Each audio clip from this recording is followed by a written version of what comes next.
Hello and welcome to Ula Tea Leaf Reading. My name is Lenor and today I'm going to read your tea leaves. This is a horoscope for Aries. If your solar, lunar, ascendant/rising sign is Aries, this is a message for you. Okay, and I'm going to go ahead and get started.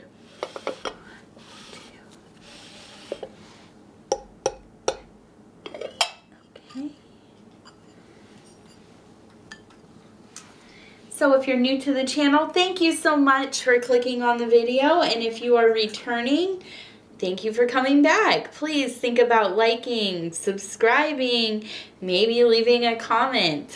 Any kind of engagement helps me get in the algorithm, which I appreciate. And I just like hearing from you guys. It really makes my day. All right. Let's see what we have.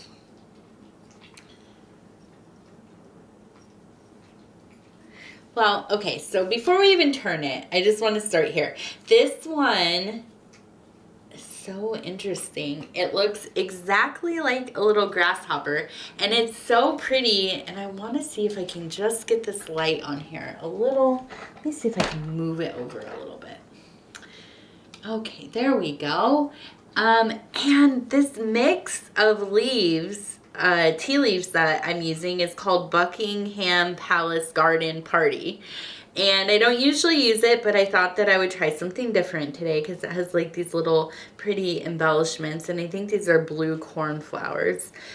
But also, if you can see, the leaves look kind of green in here with the brown. So this looks so much like a grasshopper to me, which is so interesting because my sister and I were on the phone earlier and we were talking about UFOs.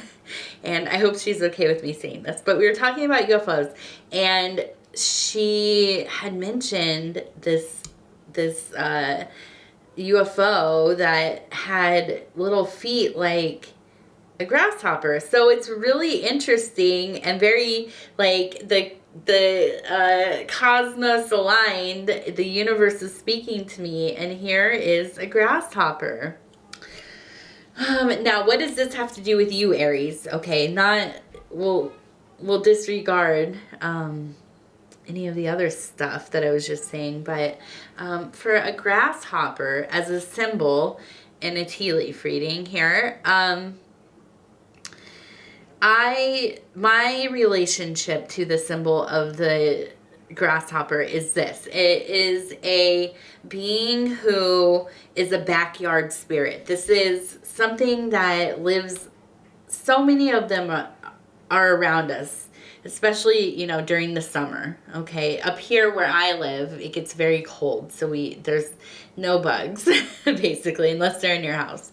But the grasshopper is so interesting because it is out there just thriving, and they're so beautiful throughout the whole season because they start with these really tiny little buds of wings, and they slowly grow, and then they become like a locust where they can kind of not so much fly.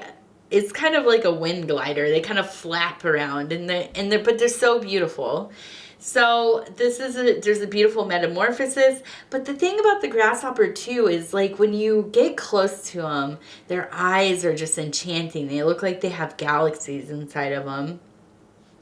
They sit around, they ponder. It's just such an introspective looking creature, and they love this. They bask in the sun. They're like little sun worshippers. When I go out and they love the hostas. First of all, they love those big hosta leaves. But when I go out there and water, and the little drops get bunched up on the leaves, the next thing I know, there's like 40 little grasshoppers laying around in the sun, getting a little drink, and it's just, I think, what is Zen being? So when I look at this is in the middle of the bowl. I think that this is definitely about you. Okay, this is about you, Aries, who I'm reading for. And I think that you're just almost like a little, well, not little, you're a human. You're human size, not a little cricket, but, or, excuse me, grasshopper.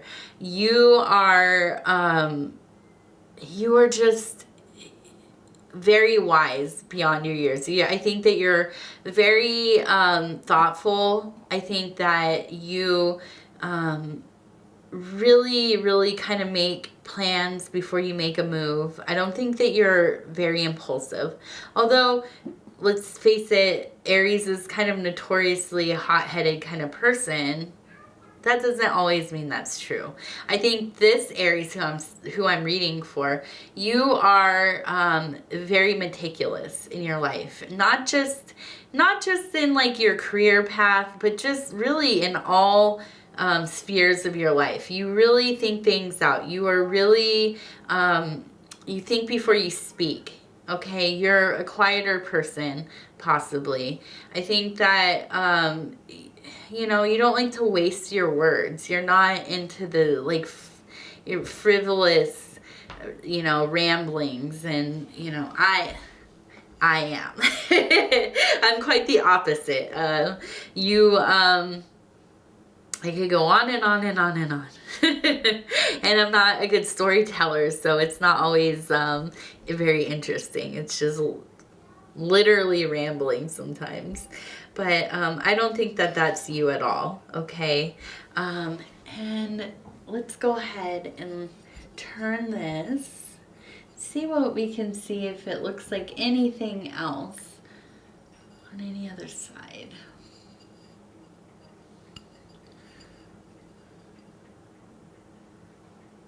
Okay. I want to kind of skip over to this formation here, which is interesting. It looks kind of almost like a little dog that is has a flower coming out of its mouth, but I picture it barking a bit. So I think that really this is coming from somebody or something, an energy that is loyal to your well-being and kind of sending out a little bit of a message here. Almost kind of urgent. It's not a large formation, so I don't think this is like life or death, but I feel like there is a message coming and that it feels a little bit urgent.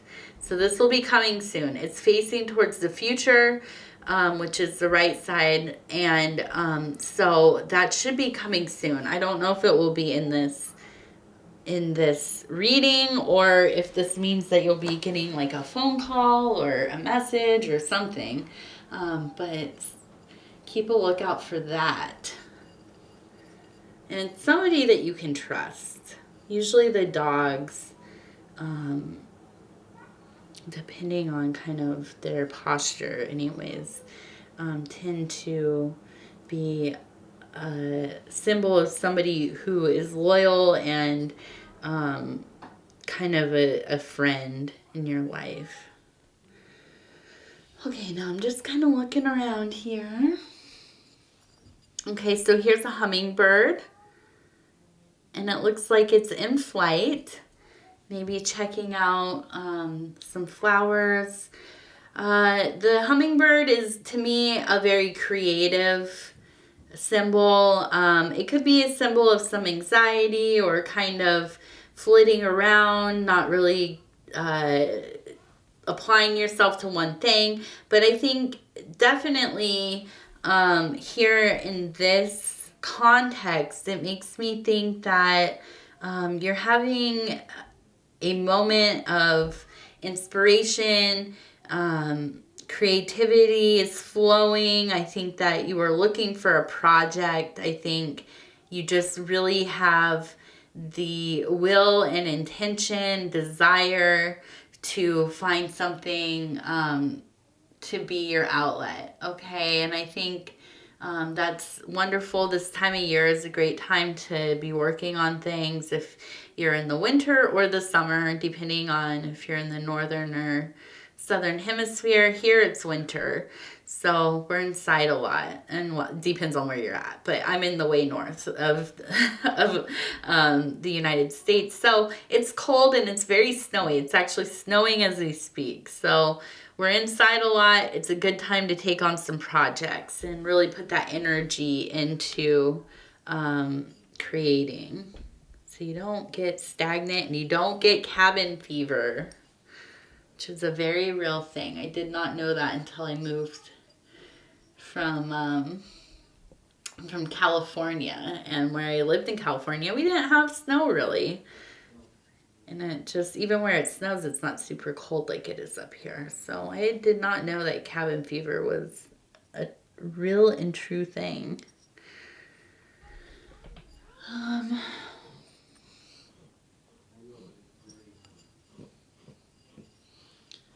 Okay. So, and where did you go?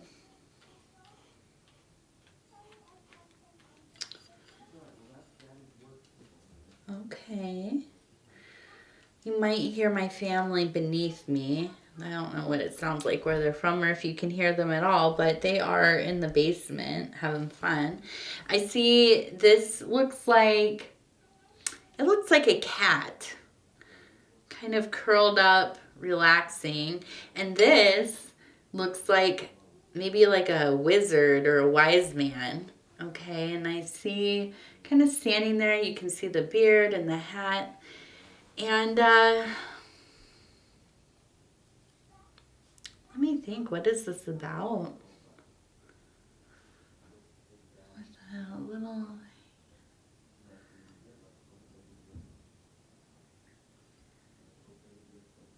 Yeah, I think, you know, it's interesting. I think that it really makes me think, when I'm thinking of the two together, it makes me wonder if you have an animal in your life, or if you know somebody who you see their animal often, I wonder if this relationship with animals in general, or with your animal, really has, I feel like you've really, they've taught you a lot. And I feel like sometimes, I almost feel like I'm thinking, it's almost like you feel like they're the only one that understands you. Does that sound silly? I feel like this relationship is very deep with your animal, and maybe you're their human more than that, more than they're your animal, right? I know with my cats, that's how I feel. Like, they let me live here with them very much more than I let them live with me, if that makes sense.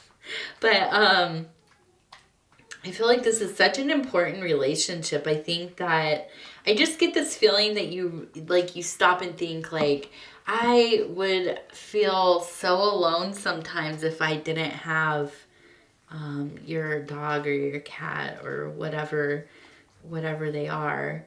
And I just feel like, I don't know, I feel that love between you two. I think it's interesting. I feel like, and I know I keep saying I feel like, I'm trying to get it clear in my head. Before I had my family, my husband and my daughter, I was alone for a lot of years, and I lived alone, and I just had my cats, and I was a cat lady. But yeah, so and I thought that would probably just go on. And you know, I was in my 30s, so I thought, well, maybe this will be my life, and that's okay. But you know, there were times that I honestly, I felt like these cats are like my gurus. Like, they taught me how to, I just watched them. They do what they need to do. They get up, they eat, they clean themselves, they go about their business, they rest when they need to rest. They, you know, it's just like so basic. It's like the fundamentals of life, and you watch it play out with your animals, and it's like, you know, we could spend thousands and thousands of dollars to go see like a life coach or you know, a nutritionist or whatever, a therapist. And we should, you know, if you have the means, then you should do those things if you can, or if you have the will to. Definitely. I'm not knocking that, but I'm just saying, with my cats, I would see these things and I would think, like, you are like my little gurus. Like, you know, we go on these journeys of life to get to these truths, and like, you can just look at animals and see how they go about their life. And they're like the most fundamental things that we forget about because we complicate things so much for ourselves, don't we? And life is just so full of so many things we have to remember and do and remember how to do. And we get away from just like the basic stuff, you know, the basic, okay, I'm tired. Maybe I should go. Maybe I should go to sleep. No, we stay up, you know, late into the night watching stuff that doesn't mean anything on Netflix. Okay, and I'm sorry, my battery died on my camera while I was ranting there. But my point is, you know, we stay up, we sometimes, what was I saying? We stay up, we'll watch stuff on Netflix that doesn't mean anything. Basically, we're just pouring our energy into stuff sometimes that just is not helpful to us. It does not help us be well, okay? And if we would just stop sometimes and look at these animals in our life, these wonderful, wonderful beings who have so much to teach us, if we just heed some of their lessons, you know, then maybe we would get to the source of our ailments and our problems and, you know, the things that we just can't seem to figure out. And I think that this really represents that for me. And I just love this, the little, looks like a little cat or maybe a dog, and it's just looking up at this wise man or this wizard or whatever. And I think that, you know, we ascend to a higher realm of thinking when we're able to find guidance in that which is in our daily life, that is in the subtleties of our life, okay? And those animals, they have a lot to teach us. I see right here, it looks like a goddess figure to me. It's right here, head, arms. And I think that where this is positioned on the edge here, it really looks like it's a sign of protection. It is watching over you.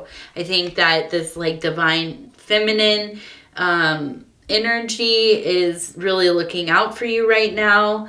And I think that, you know, this might be a really, what's the word?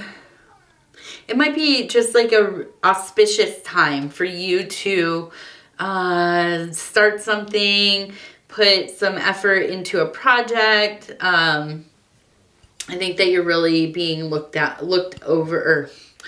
for. Let me get my words together here, Lenor. Okay. This one, I also see kind of a being here on its knees, and it looks like it's watering and taking care of. And I think that this resonates with all the other stuff we're kind of talking about. I think this is a great time for working on new things. I think it's a great time for self-care. I think that you are already on top of it, but I think that this is just another reminder. This is just another reminder for you that you, and this is not on your knees like in a begging kind of position, nothing like that. This is a devotional. This is, you are down there in the muck, in the soil, in the fertile material, growing things, okay? You are a creator. You are a divine being. You are capable of bringing life in and cultivating it and caring for it, nurturing it. And I think that, you know, is just very evident in your movements lately. I think that you are really in this place of power in your thinking and your soul and your heart. All of it is aligned right now for you, Aries. And I think that that's wonderful. Okay, and let me see, what else do we have? This one I wanted to look at. Let's see. This one reminds me of just another, it's interesting because it looks like another goddess form. And I think that it's just really showing me that you are very well looked over. They're looking, not looked over like they're passing you over, but they're looking after you, okay? The universe is looking after you, and you are looking after yourself. I think that consciousness is just so alive in you right now, and I think that it's a good time to start something new. Let's see, what do we have here in the saucer?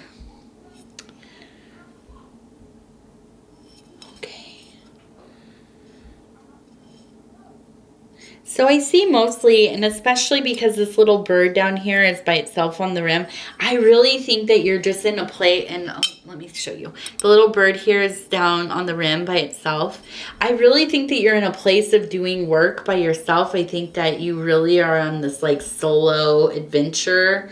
And that's okay. I think you're so comfortable in that. I don't think that there's any kind of loneliness in that. I think that you really enjoy doing things by yourself. I think that you are very creative by yourself. And I just really see that there is going to be, I think you're just, the blessings are on you, right? I think you're just being really... I think you're being cheered on. And it's interesting because I got this card, the 5 of Cups, and that usually is a disappointment, right? But what I think of it as for you is that something ended and maybe you were feeling a little bit disappointed. But I don't think this is what is going to be in the future. And I just want to kind of... Okay, I think it's been the catalyst for you to fortify self, to move on, to find some inspiration. And I think that you're just ready to get to it, okay? And I think just that real divine feminine consciousness is there to help you begin the creative process. And I just, you know, I think that...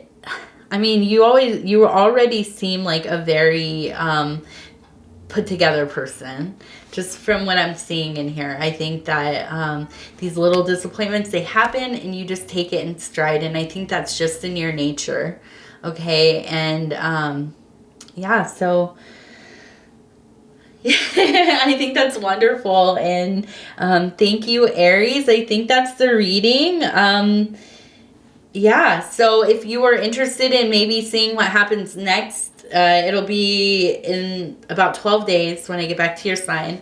And we'll see where it goes from there. I'm interested to see how this plays out. If you want to go into the comments and let me know how this resonates for you, how this is connected to your story, and I'd love to hear how it's going. If you would like and subscribe as well, that would be awesome. If you're interested in finding me on Facebook, it's Ula Tea Leaf Readings.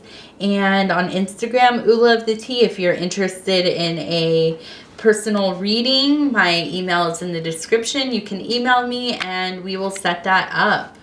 Okay, Aries, thank you so much. I'm always so honored to bring these messages to you. I enjoy spending this time doing these videos, and I don't know, it's so fun. So thank you so much, and we'll see you again soon. Take care of yourself, Aries.